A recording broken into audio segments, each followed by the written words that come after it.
নেব 40 বছরে যে বন্যাটা না হয়েছে সেটাই এই 40 বছর পরে, 40 বছর পরে এসে খুলনা, ফেনী, খাগড়াছড়ি, নোয়াখালী যারা বন্যা দেখতে আছেন, বন্যা হইতে আছে, সেটা দুর্ভোগ আছে। এই যে একটা 30 সেকেন্ডের ভিডিওটা দেখুন মাত্র, দেখবেন না মানে কি আকারে পানিগুলো ঢুকতে আছে তাদের এলাকায়, তাদেরকে মহল্লায়, তাদের গ্রামে। কিন্তু এই পানি এভাবে যদি ঢুকতে থাকে, তাদের পাশে আমাদের দাঁড়ানো উচিত, সারা বাংলার মানুষ দাঁড়ানো উচিত তাদের পাশে। হয়তো যেভাবে হোক সহযোগিতা করা উচিত। এই যে দেখুন, আগে দেখুন কিভাবে বন্যার মানে কৃষি ক্ষেতগুলো নষ্ট হয়ে যাচ্ছে, নিজেরা থাকতে পারছে না। এই যে আর পানিগুলো আসছে ভারত থেকে, এই বাংলাদেশে ঢুকতে আছে খাগড়াছড়ি, নোয়াখালী, তারপরে এই যে যে আর ঢুকতে আছে, এগুলো তো আমাদের দেখুন। এই 30 সেকেন্ডের ভিডিওটা আবার দেখুন, যে এইটাই দেখুন মাত্র, এইটাই কল্পনা করুন যে এইভাবে পানিগুলো ঢুকতে আছে, তাহলে তাদের গ্রাম, তারপর কৃষিখাত, যে আরও তো অনেক কিছু আছে, হাঁস মুরগি গবাদি পশু বিভিন্ন জিনিস আছে, সেগুলো কিভাবে থাকবে? মানুষের প্রাণ লইয়ে টানাটানি, তাদেরকে কে বাঁচাবে? এখন আমাদের বাংলাদেশ সেনাবাহিনী দেখছি এর ইতিমধ্যে তারা সহযোগিতার জন্য বা তাদেরকে আশ্রয় কিনে নেওয়ার জন্য বা তাদেরকে হেল্প করার জন্য তারা মাঠে নেমে গেছে। কিন্তু বা আমাদেরকেও সারা বাংলার মানুষ তাদেরকে সহযোগিতা করা উচিত, সারা বাংলার মানুষ তাদের পাশে দাঁড়ানো উচিত। এই 30 সেকেন্ডের ভিডিও দেখে কল্পনা করুন, তাহলে তারা এইরকম কত ঘন্টা, মানে কত ঘন্টা যদি পানি পড়তে থাকে, এই যে এই পানি আসতে থাকে আসতেই থাকে, তাহলে কিভাবে চলবে, কিভাবে তাদেরকে জীবনযাপন করতে পারবে? এখন যখন এইটা দেখলেন সামান্য, এই যে দেখুন, এটা থেকে আপনারা কি বুঝতে আছেন একটু বোঝেন, তারপর দেখেন। নাই, চলে গেছে পৃথিবী দেখে, তো এখন তাকে থুইবে কই, কোন জায়গায় দাফন করিবে?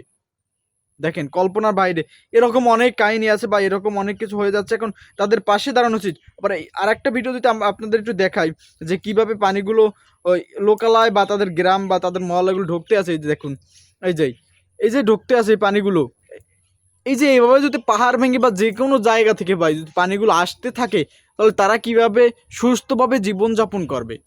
তাদের পাশে, তাদের এলাকায়, তাদের মহল্লা, এখন তাদের পাশে অন্তত হলেও একটু আশ্রয় কেড়ে নেওয়ার জন্য তাদেরকে পাশে দাঁড়ানো উচিত। শুকনো খাবার তাদেরকে একটু দেওয়া উচিত। এখন যারা আছেন কন্টেন্ট ক্রিয়েটার বলেন বা যাই বলেন না, কন্টেন্ট ক্রিয়েটার না, মূল মূল বাংলাদেশে, সারা বাংলাদেশে মানুষ, তত্ত্বাবধানকালে সরকারের উপদেষ্টাগণ যারাই আছেন, তাদেরকেও নজরদারি করা উচিত এবং সাধারণ নাগরিকও তাদের উপরে এখন নজরদারি করা উচিত। কারণ কি, তারা এখন অনাহারে আছে, তাদের বন্যায় ভারত থেকে পানিগুলো লোকালয় তাদেরই দিকেই আগে ঢুকবে। জানেন বাংলাদেশ নিচু স্থান, নিচে আছে, কিন্তু প্রথমত তাদের এলাকায় ঢুকে যাবে, তারা অনাহারে থাকবে। দেখেন এই যে সামনে এই ভিডিওটা দেখেন, তাদের ফ্রিজ সেটা নিয়ে এখন যাইতে হয়েছে, ঘরে ঘরে রাখার মতো কোনো ক্ষমতা নাই, তাদের বুক পর্যন্ত এখানেই পানি। দেখেন মহিলার এই যে ফ্রিজ চলে নামছে, বুক পর্যন্ত পানি। এরকম যদি পানি থাকে, যদি উঠোনেই পানি থাকে, তাহলে ঘর কোন পর্যন্ত হচ্ছে, তারা কিভাবে জীবনযাপন করবে, কিভাবে রাত্রে থাকবে, কিভাবে বাচ্চাদের নিয়ে থাকবে? শিশু তো আছে, ছোট বাচ্চাও তো মহল্লায় গ্রামে এই এতটি মহল্লায় আছে। কিন্তু এখন সারা বাংলার মানুষ, সারা বাংলার গ্রামের মানুষ, এই অন্তত হলেও এই মানে বিভিন্ন ধরনের সংগঠন আছে, বিভিন্ন প্রতিষ্ঠান আছে, বিভিন্ন অফিস আদালত আছে, সবার, সারা বাংলার মানুষ বলেন না কেন, তাদের পাশে এখন দাঁড়ানো উচিত। কন্টেন্ট ক্রিয়েটার বললেন, এখন বলতে পারেন কন্টেন্ট ক্রিয়েটাররা কি করবে? হুগনো খাবে, বা ইনফ্লুয়েন্সাররা কি হবে? হুগনো খাবে। তাদের দিকে চাইলে তো হবে না ভাই। তারা যদি পৃথিবীতে না থাকতো, এই কন্টেন্ট ক্রিয়েটার বা ইনফ্লুয়েন্সার বা এই যে যারা মানবতা ফেরিওয়াল যদি না থাকতো, মানবতা ফেরিওয়াল যদি কেউ না হতো, তাহলে কি করতেন? আপনারা চাইলে তো সহযোগিতা করতেন। সবাই অনেক মানবতা ফেরিওয়াল আছে ভাই, যে যারা কেউ দেখে না, সহযোগিতা করে যাচ্ছে। কিন্তু এখন তাদেরকে এই মুহূর্তে, এই সময় তাদেরকে এখন জাগা উচিত, আওয়াজ তোলা উচিত, যে এদেরকে সহযোগিতা করার জন্য। এবার ভাই আমি আর একবার যদি দেখেন, যে এই ভিডিওটা কিভাবে 30 সেকেন্ড একটা ভিডিও, যে কিভাবে এই যে এইগুলো কৃষিক্ষেত রোয়া, ধান রোয়া, বীজ রোয়া, এর মধ্যে কেমন এই পানিগুলো আইতেছে ওই দৌড়িয়া, বুঝে হোস হোস করে দৌড়িয়ে আইতেছে, মনে হয় ওগুলো রোবট মারতে সেগুলো যাইতেছে। এভাবে যদি পানিগুলো তাদের লোকালয় ঢুকে যায়, তাহলে কিভাবে তারা জীবনযাপন করবে? তাই এখন আমাদের সারা বাংলার মানুষ তাদের প্রতি বা তাদেরকে সহযোগিতা করা উচিত।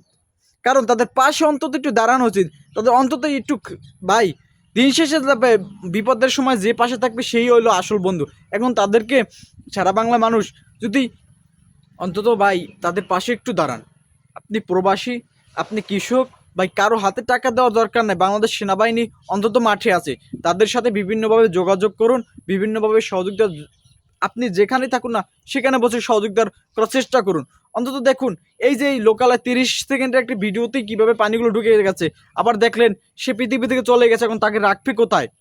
কোথায় রাখবে? রাখার মতো কোনো জায়গা নাই। তারপর হয়ে গেল দেখেন ফ্রিজ নিয়ে যাচ্ছে, শিশুরা একটা মধ্যে ডাবলার মধ্যে ভরিয়া রাখছে, কি করবে এখন? রাখবে কই? হয় তুইছে বই রইছে। এখন এইরকম দেখেন অনেক কাহিনী আছে। এখন আপনাদের সারা বাংলার মানুষকে আওয়াজ তোলা উচিত যে সবার পাশে দাঁড়াবো, আমরা সবাই দাঁড়াবো, যে যেভাবে পারেন, হয় পরিশ্রম, নাই আর্থিক, না হলে কীভাবে কাজ করে কর্ম করে আর্থিক সহযোগিতা করবেন। এখন যেভাবে হোক তাদের পাশে আমাদের সকলের দাঁড়ানো উচিত, সকলকে আওয়াজ তোলা উচিত। সবাই আওয়াজ তুলুন, সবার পাশে সবাই দাঁড়ায়। হয়তো তাদের আজ বিপদ আছে, কাল বিপদ থাকবে না,